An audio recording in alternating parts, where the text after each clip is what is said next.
Hello everyone, स्वागत है आपका रेप्लिका वर्ल्ड में।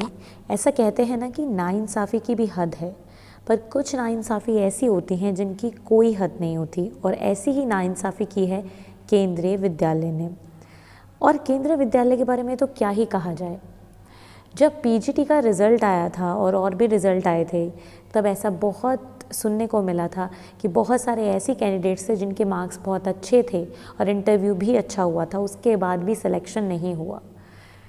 और जिन लोगों के मार्क्स कट ऑफ के आसपास थे तो उनको शायद ऐसा लगा कि हो सकता है कि हम एक आध मार्क्स से रह गए हों, इंटरव्यू तो बहुत अच्छा हुआ था। बट जिन लोगों के मार्क्स रिटन में भी बहुत अच्छे थे और इंटरव्यू भी बहुत अच्छा हुआ था, वो नहीं समझ पा रहे थे कि सिलेक्शन क्यों नहीं हुआ। और पिछले रिजल्ट्स में, यानी पहले जब केवीएस का रिक्रूटमेंट होता था, बहुत सारे ऐसे कैंडिडेट्स का भी सिलेक्शन होता था जो कि कट ऑफ के बिल्कुल पास होते थे, और अच्छे मार्क्स वालों का तो सिलेक्शन होता ही था। बट इस बार तो कुछ समझ ही नहीं आया। और उसके बाद जब टीजीटी और पीआरटी का रिज़ल्ट आया रिसेंटली, तो भी इसी तरीके का पैटर्न देखने को मिला, जहाँ पर 155 152 मार्क्स लाने वाले कैंडिडेट्स को भी इंटरव्यू में पास नहीं किया गया और उनका भी सिलेक्शन नहीं हुआ।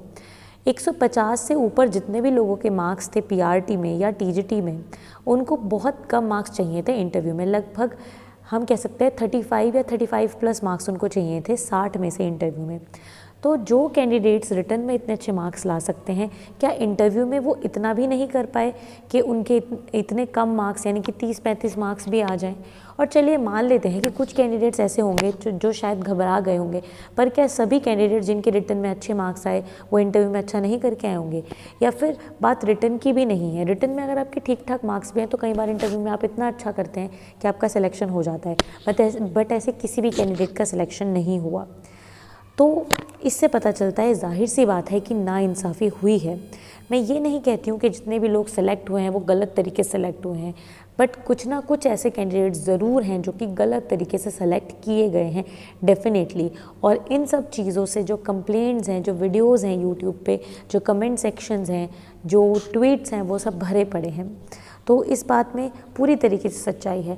और कुछ लोग ऐसे भी हैं जिनको मैं पर्सनली भी जानती हूँ, जो कि पीआरटी का जिन्होंने रिटन एग्ज़ाम दिया था, स्कोर अच्छा था, इंटरव्यू भी अच्छा हुआ, बट उसके बाद भी सिलेक्शन नहीं हुआ। तो ऐसे में हम ऐसा तो नहीं कह सकते कि वो लोग झूठ बोल रहे हैं, हमें पता है वो सच बोल रहे हैं। तो फिर जाहिर सी बात है कि कोई ना कोई धांधलेबाजी हुई है। और दूसरी बात यह है कि केवीएस ने अभी तक पीजीटी का और जो भी पोस्ट थी जिसमें रिज़ल्ट पहले आया था, उनका आज तक स्कोर कार्ड रिलीज़ नहीं किया गया। तो इससे क्या समझा जाए कि केवीएस चाहता ही नहीं है कि किसी कैंडिडेट को अपना स्कोर पता चले। तो हम क्या उम्मीद करें, क्यों हम वेटिंग लिस्ट का इंतज़ार करें? जब हमारा जो मेन रिज़ल्ट था उसी में ही इतनी धांधलेबाजी हुई है, तो क्या वेटिंग लिस्ट में नहीं होगी? तो मुझे नहीं लगता कि केवीएस की किसी भी चीज़ के लिए हमें इंतज़ार करना चाहिए, क्योंकि ये सब कुछ जो है ये बस पैसे और पावर का खेल है।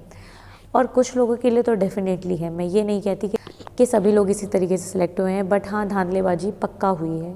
तो अब मुझे तो ये लगता है कि हम लोग को अपने स्कोर कार्ड की मांग करनी चाहिए और हमें बोलना चाहिए केवीएस को कि हमारा स्कोर कार्ड रिलीज़ करें, केवीएस पर दबाव बनाएं, ट्वीट करें, आरटीआई डालें, चाहे फिर ईमेल करें। केवीएस का जो मेल बॉक्स है वो भर जाना चाहिए हमारे ईमेल से कि हमें अपना स्कोर कार्ड चाहिए, क्योंकि ये डेमोक्रेसी है और कोई भी इस तरीके से तानाशाही यहाँ पे नहीं दिखा सकता। हमें अपना स्कोर कार्ड चाहिए, कम से कम हमें ये तो पता चले कि हमारे इंटरव्यू में इन्होंने कितने मार्क्स दिए हैं, जो हम डिज़र्व करते थे वो मार्क्स हमें मिले हैं या नहीं मिले हैं। तो आवाज़ उठानी चाहिए डेफिनेटली जितना हो सके। अगर आप लोग भी कुछ अपना शेयर करना चाहते हैं, कोई ऐसी चीज़ जो आपके साथ हुई हो या आपको लगता है कि हम क्या कर सकते हैं, तो कमेंट सेक्शन में ज़रूर बताइएगा।